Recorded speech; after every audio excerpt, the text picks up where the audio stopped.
ቅድም ሲገባ አንድ አካል ጉዳተኛ ወንድማችን እዛ በር አካባቢ አይቸው ነበርና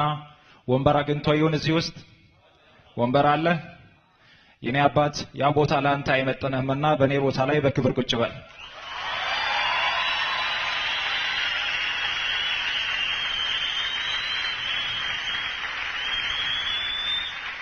ይምጣልንና በክብር ተቀበሉት አካል ጉዳተኛ ነው መራመድ አይችልም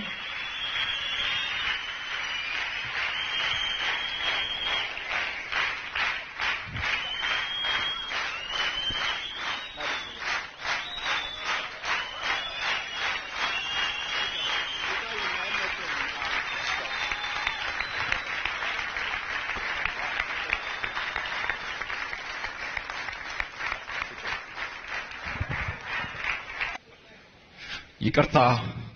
ክብር ስለሚገባው ነው